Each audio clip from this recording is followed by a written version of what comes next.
Neposlušný Gusto.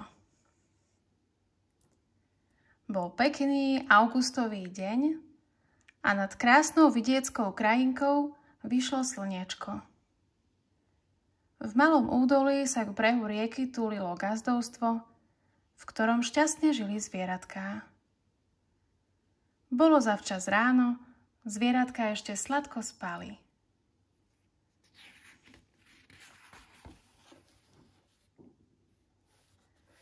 Pre tetu Kačku je to však mimoriadny deň. Vstala najskôr zo všetkých, lebo dnes poprvýkrát zavedie svoje káčatká k rybníčku. Dve z nich už veselo gagocú a tešia sa na výlet, ale tretie, malý Gusto, sa nechá prosiť. Voda je vraj príliš studená. Mama Kačka ho nechce na silu tískať do vody. Zostaň radšej ešte chvíľu na brehu, vraví mu. Zatiaľ, čo mama Kačka učí svoje dve káčatká ponárať sa za potravou, Gusto sa pobral k potôčiku. A ty si kto? Pýta sa smiešného zeleného zvieratka, učupeného na kameni. Nevyzeráš ako kačička. Veď ani nie som, ja som žabka.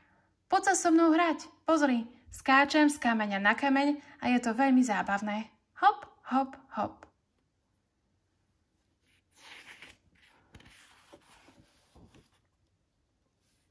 Vyzerá to naozaj smiešne, že by som to skúsil, pomyslel si Gusto a hop na prvý kameň. Ale nôžka sa mu na mokrej skale pošmykla a tak spadol do vody. Gustovi sa to však zapáčilo. Voda je výborná a prúd príjemne šteklý. Je to väčšia zábava ako v rybníku. Ovečky na neho z brehu pobavene hľadeli, ako sa nechá unášať prúdom. Gusto si vôbec neuvedomil, že sa vzdiaľuje od gazdovstva.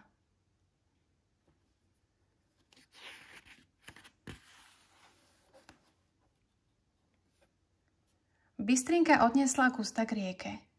Naširoko otváral od prekvapenia oči, lebo objavoval stále novú krajinu. Obzeral sa za motýlikmi a vôbec nezbadal, že slnko je už vysoko na oblohe a na gazdovstvo už dávno nedovidí. Gusta zbadali zajačiky sediace na brehu. Pozri na to maličké káčatko. Kde sa tu samo vzalo? Nikdy sme ho tu ešte nevideli. Odkiaľ asi prišlo?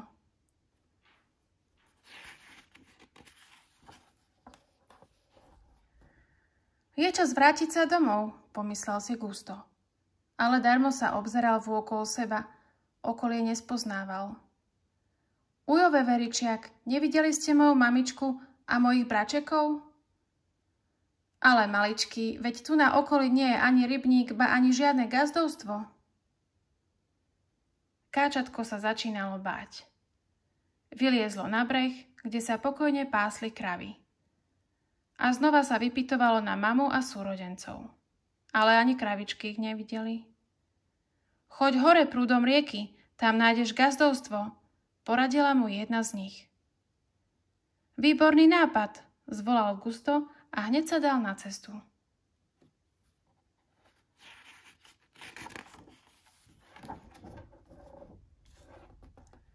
Káčatko nevládalo plávať proti prúdu a tak muselo kráčať popri rieke.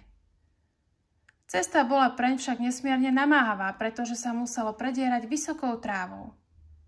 Pomaly sa zvečerievalo a gazdovstva nikde. Gusto sa už naozaj strachoval. Na nočnú oblohu vyšiel mesiac a rozžiarili sa hviezdičky.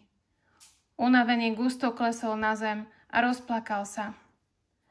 Z hrubého konára starého stromu zbadala káčatko sova. Prečo tak nariekaš, maličký? Povedz mi, čo sa ti stalo? Možno ti budem vedieť pomôcť.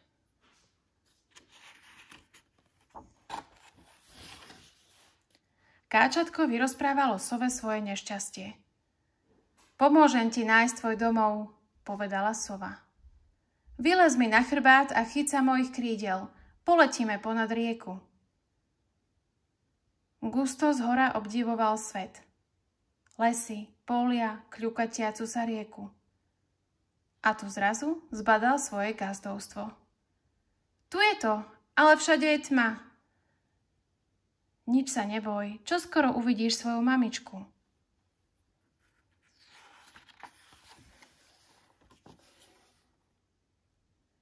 Mama kačka a všetky zvieratká na hydinovom dvore po celý deň hľadali strateného Gusta. Keď nastala noc, všetky sa zišli v stodole a tíšili nariekajúcu priateľku kačku. Zrazu začuli spoza dverí tenučký hlások. Mama, si tu? Mamička, to som ja, tvoj Gusto. Nastalo nadšené vítanie. Všetky zvieratka ďakovali múdrej sove, že im priviedla zatúlané káčatko. Skôr ako odletela, poradila káčatku a jeho mame. Na budúce, Gusto, si daj väčší pozor. A vy, pani kačka, nespúšťajte oči z tohto malého nespratníka.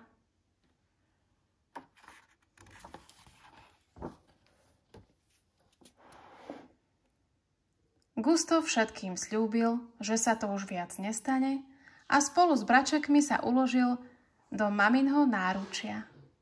O malú chvíľu už všetci štyria sladko spali pod hviezdnatým nebom teplej letnej noci.